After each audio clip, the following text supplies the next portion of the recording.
Alrighty, welcome back everyone. We just talked about some of the updates from all of the different things going on around Colorado. There have been a number of different things bouncing around the Twitter sphere. One article that was not remotely true in a lot of different ways, and then a post from Colorado that got a lot of people going on Twitter. I'll just leave it at that for the time being. If you know what I'm talking about, it was very, very funny discourse on Twitter the last couple of days. But let's get into segment two here, and let's talk about the biggest change that needs to happen for title contenders from the 2023 season. You know, you have to make that big time leap in one specific place if you want to be a title contender the following year. And frankly, there are a couple that have popped up on this team throughout the offseason that we've talked about, but these are specifically ones that they did not do well in 2023 that they just need to do well in 2024. So let's jump into this, and I want to start with the Texas Longhorns. And they had a real big red zone problem in 2023. When you look at this team,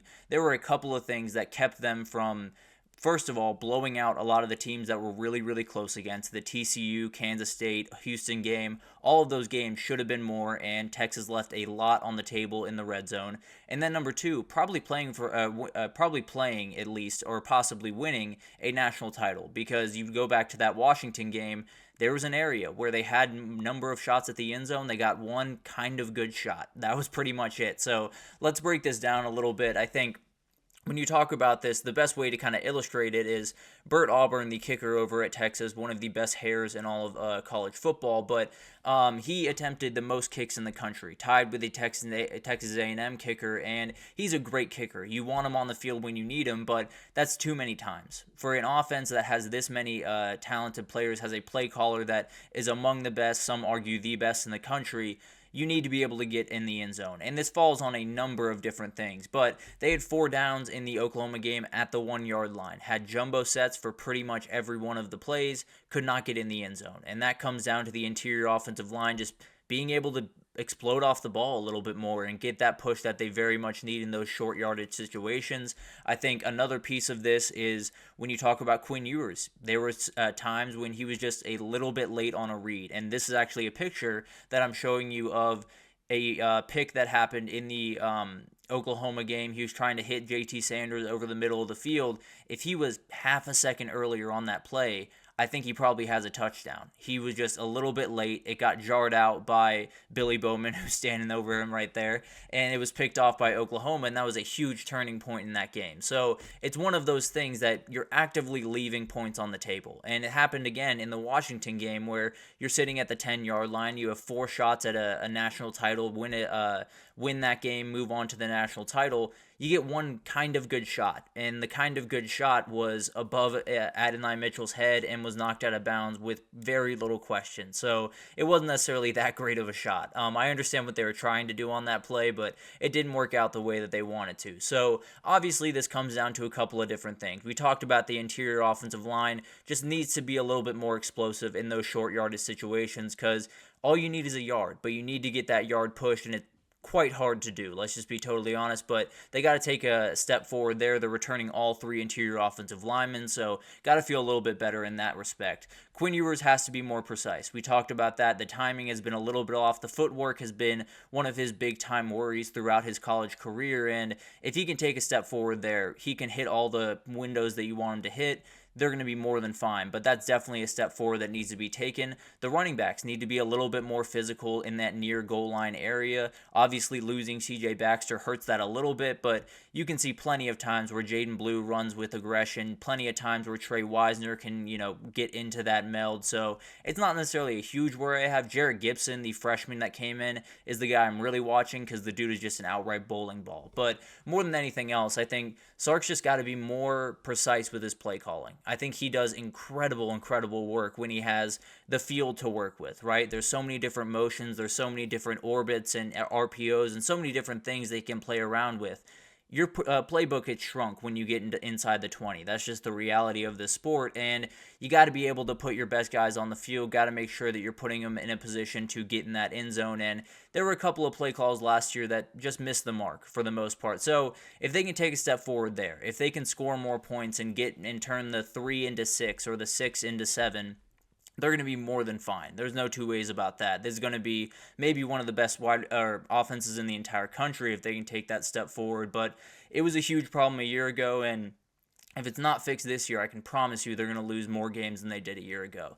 But let's get into Georgia here. I'm taking a little bit longer than I want here, but let's get into Georgia and let's talk about the pass rush that they need this upcoming year, because in 2023 it was just a little bit different. And frankly, that entire UGA defense was a little bit different, particularly the defensive front. When you talk about the pass rushing ability, they didn't necessarily have that guy. I think Mykel Williams came on late and made some number of really, really incredible plays throughout the year. I think Jalen Walker is a really fun player that flashes at times, but overall last year there weren't consistency at that position, and that's really where you kind of separate yourself from everyone else in the SEC, and especially in those big time games against teams like Jalen Milroe and Alabama. Being able to get him on the ground is the number one thing. So if they were able to do that, I think they'd be in a much better position. But as of right now, it doesn't necessarily look too pretty. But they got plenty of options. We talked about Jalen Walker. We talked about Mykel Williams. Those are the guys. Those are the guys that have to be stepping up, playing bigger roles this upcoming year. And it's something that is kind of interesting when you go into this SEC year. It's something that Cole Kublik was talking about on his show, where he said, this is the first year that he can remember, and he's been covering this conference for quite some time. He said this is the first year he can remember where the conference O-lines are ahead of the conference D-lines, which is going to be maybe the most important thing in this conference. It's actually one of the reasons that I like Texas in this conference so much, because their pass rushing group is about as deep, as solid as you find in this conference. Ole Miss is right up there as well, but I do think you look at the Texas group, interior will obviously play a role in this, but when you can get to the passer, you're going to have a ton of success. And in a world where the SEC, that's always really good at getting to the passer, it's not necessarily finding itself quite as much this year. I think someone like Texas has tons of options at their disposal and might be able to do a little bit more against that group. But getting back to Georgia, I think the guy that's going to lead this, the guy that's going to lead the way in this and possibly even win awards at the end of the year is Mykel Williams. He's the one that kind of sets this whole defense off. He is, in my opinion, the best defensive player on that side. You can make a very good argument for Malachi Starks, and frankly, they're 1A, 1B. But at the end of the day, I think this guy is an absolute game wrecker. I think he's someone that could find himself in the top 5 of the NFL draft, depending on how this year goes. So I think this is one of those issues that if they can get it fixed, they're right back where they want to be. They are back to being a really dominant defense, even if you have some of the interior struggles that they expect to have. If you can get to the quarterback, if you can collapse the pocket the other direction and still be able to hold up enough to keep him where he is, you'll be more than fine. So I think the pass rush is going to take enough of a step forward. How much is going to define, how far ahead everyone else is, or how far behind everyone else is from Georgia. But overall, will definitely be a huge thing to watch. Ohio State, it's easy. It's consistency at quarterback. They absolutely need this. This is the number one change in the entirety of college football when you talk about how obvious this is for this team. Kyle McCord, frankly, I think was a little bit dunked on for just executing last year. I don't necessarily think he was quite as bad as some people say, but at the end of the day, when you look at those big-time games, when you look at the 3 games they played that had the most on the table in Notre Dame, Penn State, and Michigan. He was 3 touchdowns, 2 picks, never topped 300 yards, was below his average completion percentage, so didn't necessarily give you what you want by any means in terms of a consistency perspective in those big-time games, and you're hoping to get more of that from Will Howard. And frankly, from what I've been watching of Will Howard, he is more of that quarterback. And the good news for them is when I talk about consistency at quarterback, I'm not necessarily saying he has to top what the completion percentage or he needs to hit every pass or anything like that. Will Howard's superpower is he has the legs that Kyle McCord didn't. He has the ability to extend plays, to get down the field, to make plays with his legs in open field. Kyle McCord didn't have that, and that opens this offense so much more. So when I talk about consistency, obviously you want to see that passing come forward because that's the big-time worry you have about Will Howard. In fact, he never had a completion percentage higher than what Kyle McCord had a year ago throughout his career. So that's going to be the big-time worry here. But the good news is consistency means just making that play, moving the ball down the field, and if that's with his legs, that's more than fine for me. So I do think it's one of those things that maybe you don't take that big of a step forward when it comes to, completion percentage, the passing game being where you want it to be. But in terms of just the quarterback making the plays that need to be made, I have very few questions about what Will Howard can do this upcoming year.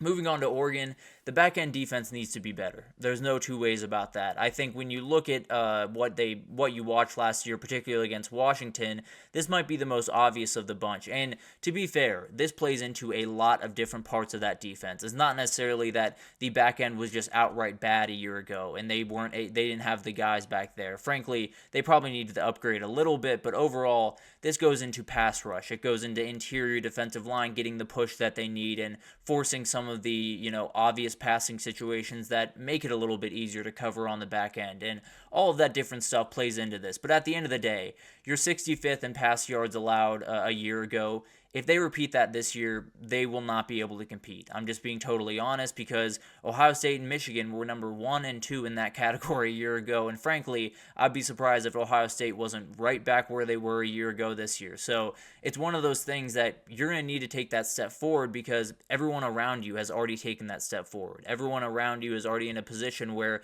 they love their back end, they feel totally confident, and they're going to move forward and feel great about whatever wide receiver group they set up against. Now, Oregon, I think, should feel pretty great. No doubt about that. You add someone like Jabbar Muhammad, everything changes in a second. He is one of the best corners. A year ago, I think he was probably a top 10 corner in the country. This year, he could very easily be top 5. A really, really remarkable player, especially in coverage. And if you watched him at Washington really at all last year, you saw what he is capable of. So definitely a huge pickup there. And then you pick up someone like Brandon Johnson on that back end to be that safety that you need to kind of help over top. They also brought in Kobe Savage, brought in Cam Alexander from UTSA. This is a really, really good rebuilt unit because it's not just guys that are talented. It's not just guys that you're bringing in like Peyton Woodyard that they brought in who's uber talented, but is a freshman. You don't necessarily want to throw him out there. You got one of the most consistent corners in the country in Jabbar Muhammad. You got Cam Alexander, who played incredible football at UTSA,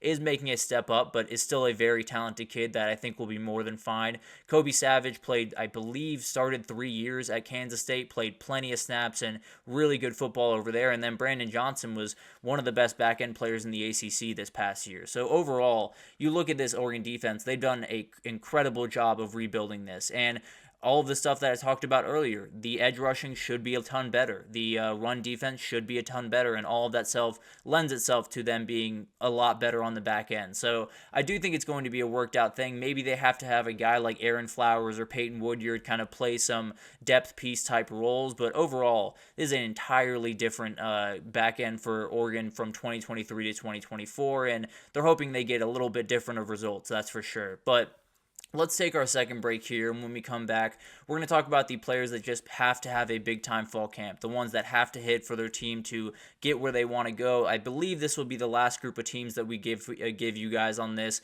We have 6 teams, so we'll break them down right after this, so stick with us.